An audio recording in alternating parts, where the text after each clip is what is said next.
BDS വിദ്യാർത്ഥി നിതിൻ രാജിന്റെ മരണത്തിൽ കൂടുതൽ വിവരങ്ങൾ വന്നുകൊണ്ടിരിക്കുന്ന മണിക്കൂറാണ്. കോളേജ് അധികൃതർക്കെതിരെ ഗുരുതര ആരോപണവുമായി കൂടുതൽ വിദ്യാർത്ഥികൾ ഇപ്പോൾ രംഗത്ത് വന്നിട്ടുണ്ട്. ബോഡി ഷെയ്മിങ്ങും ജാതി വിവേചനവും കോളേജിൽ നിരന്തരം നേരിടാറുണ്ട് എന്നതാണ് ഈ വിദ്യാർത്ഥികൾ പറയുന്നത്. പ്രത്യാഘാതം ഭയന്നാണ് പരാതിപ്പെടാത്തതെന്ന് വിദ്യാർത്ഥികൾ ന്യൂസ് 18നോട് പറഞ്ഞു. ഞങ്ങളിപ്പോൾ യൂണിയന്റെ ഭാഗമായിട്ട് നടക്കുന്ന അനുശോചനമാണ്. കൂടെ ഞങ്ങളുടെ കൂടെ ഇന്റേൺസും ഞങ്ങളുടെ കൂടെ നിൽക്കുന്നുണ്ട്. അവർ നമ്മുടെ ക്ലാസ് ബോയ്ക്കോട്ട് ചെയ്തുകൊണ്ട് നമ്മുടെ ഈ നിതിൻ്റെ കേസിലും നമ്മുടെ ഈ സാറുമാരുടെ അല്ലെങ്കിൽ അധ്യാപകരുടെ മിസ്മാനേജ്മെൻറ്റും അല്ലെങ്കിൽ ഹറാസ്മെൻറ്റും അതിൻ്റെക്കെതിരെ നമ്മളിത് ഒരു തീരുമാനം വരുന്നത് വരെ നമ്മൾ എല്ലാവരുടെയും ആ തീരുമാനം വരുന്നവരെ നമ്മൾ ബോയ്ക്കോട്ട് ചെയ്യാൻ ഉദ്ദേശിച്ചിരിക്കുന്നത്. പരാതിയായിട്ട് പലരും വന്നിട്ടുണ്ട്. But then it gets resolved. And ഇപ്പോഴാണ് പലരും പേടി കാരണം പരാതി പറയാതിരുന്നിട്ടുണ്ട്. ഞാൻ അറിയുന്നതായിട്ട് അങ്ങനെയല്ല. പക്ഷെ കഴിഞ്ഞ വർഷം കുറെ കുട്ടികൾ കംപ്ലൈന്റ് ചെയ്തിട്ടുണ്ട് ഞാനിപ്പോ അറിയുന്നുണ്ട്.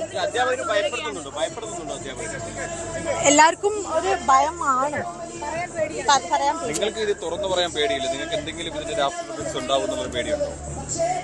അങ്ങനെ ഇവിടെ എല്ലാവരും പഠിച്ചെങ്ങനെങ്കിലും പാസ്സായി. കാരണം ഇറ്റ്സ് വെരി സ്ട്രെസ്ഫുൾ കോഴ്സ്. അപ്പം അതുകൊണ്ട് അവർക്ക് എങ്ങനെയെങ്കിലും ഇത് ബാക്ക് ആവാണ്ട് പഠിച്ച് പാസ്സായി പോകണം എന്നുള്ളതാ. സോ അവരുടെ ഫ്യൂച്ചറിനെ പറ്റി കൺസേൺഡ് ആയിട്ട് പലരും കംപ്ലൈന്റ്സ് ആയിട്ട് വരാറില്ല. സാമ്പത്തികാവസ്ഥയെ പറ്റി ക്ലാസ് ചർച്ച ചെയ്തിട്ടുണ്ട്. നിങ്ങളുടെ അച്ഛൻ എത്രയാണ് ശമ്പളം കിട്ടുന്നത്, എന്താണ് ജോലി, അങ്ങനെ സംസാരിച്ചിട്ടുണ്ട്. കളറിനെ പറ്റി പറഞ്ഞിട്ടുണ്ട്. ഡാർക്ക് ജാതിപരമായി പറഞ്ഞിട്ടുണ്ടോ എന്നുള്ളത് അറിയില്ല. കുട്ടി ഞങ്ങളുടെ ക്ലാസ്സിലല്ല, ഞങ്ങൾ ഫൈനൽ ഇയേഴ്സ് ആണ്. പക്ഷെ ആ കുട്ടി പറയുന്നത് നമ്മൾ കണ്ടിട്ടില്ലെങ്കിൽ കൂടി സത്യമാണെന്ന് പറയാൻ കാരണം നമുക്കത് അനുഭവം ഉള്ളത് കൊണ്ടാണ്. കുറെ കുട്ടികൾക്ക് ട്രോമാസ് ഉണ്ട്, മെഡിസിൻസ് എടുക്കുന്നുണ്ട്, എക്സാം എഴുതിപ്പിക്കാത്തൊരു സാഹചര്യമുണ്ട്. ഇപ്പൊ മേ ബി അവര് ക്ലാസ്സിൽ വന്ന് പറയുന്നത് നിങ്ങൾ അങ്ങനെ ചെയ്താൽ നിന്നെ എക്സാം എഴുതിപ്പിക്കില്ല. ഇനിയിപ്പോ എക്സാമിന് വരുന്നത് എന്റെ ഫ്രണ്ടാണ് അല്ലെങ്കിൽ എന്റെ ജൂനിയർ ആണ്, അപ്പൊ നിന്നെയൊക്കെ ഞാൻ പ്രാക്ടിക്കലി തോപ്പിക്കും, അങ്ങനെയാണ് പറയുന്നത്. ഇപ്പൊ